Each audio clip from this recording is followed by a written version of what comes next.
Monsieur le ministre, bonsoir. Bonsoir. Il y a des entretiens et des circonstances toujours plus positives que d'autres et l'on s'en félicite.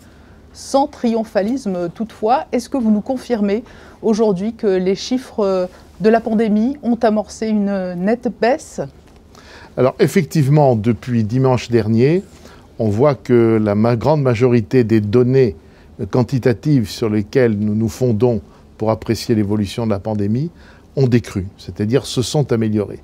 Qu'il s'agisse du taux d'incidence, du nombre de personnes hospitalisées, notamment ceux qui sont en réanimation, du taux de positivité dans les analyses, dans les tests, tous ces chiffres sont en évolution favorable, ce qui nous conduit naturellement à envisager des mesures plus favorables. Tout d'abord, ce qui fait le plus débat, le port du masque. Alors le port du masque ne sera plus obligatoire en extérieur, à l'exception de quelques lieux, ce qui était déjà le cas il y a plusieurs mois, par exemple la place du marché ou la place du Palais au moment de la relève de la garde. À part ces lieux particuliers, il n'y aura plus d'obligation de porter le masque à l'extérieur. Demeurera bien sûr l'obligation de porter le masque à l'intérieur des lieux ouverts au public. Donc notamment les écoles ? Alors pour les écoles, c'est un cas bien particulier parce qu'il s'agit des enfants, donc quelque chose de particulièrement sensible. Donc là aussi une réflexion va être menée sur la durée d'isolement et aussi une réflexion sur le port du masque.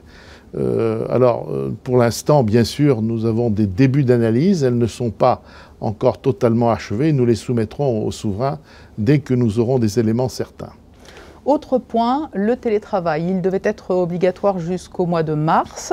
Les restaurateurs, les commerçants notamment, indiquent beaucoup souffrir de l'absence des pendulaires. Va-t-il rester obligatoire, le télétravail? Alors, le télétravail est d'abord un outil très utile pour nous pour éviter une contamination trop rapide.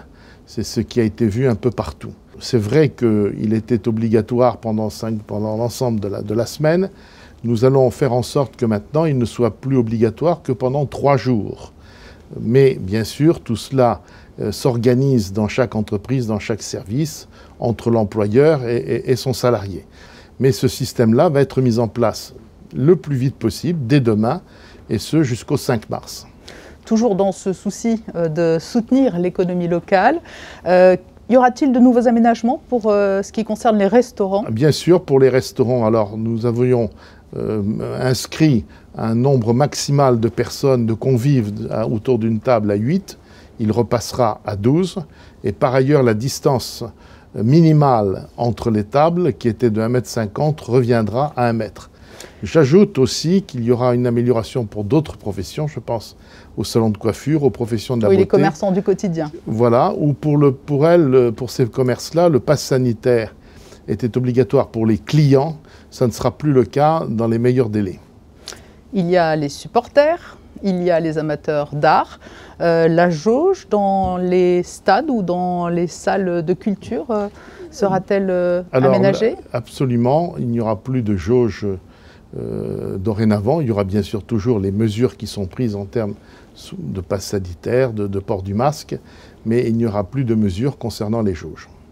Vous ne redoutez pas que ces données chiffrées qui sont plus positives que lors des dernières semaines ne freinent un peu l'élan vers la vaccination et ne brouillent un peu le message? Il ne faut pas que la vaccination, encore une fois, demeure nécessaire, pas obligatoire en termes juridiques, mais elle est nécessaire, indispensable en ce qui concerne la lutte contre la pandémie.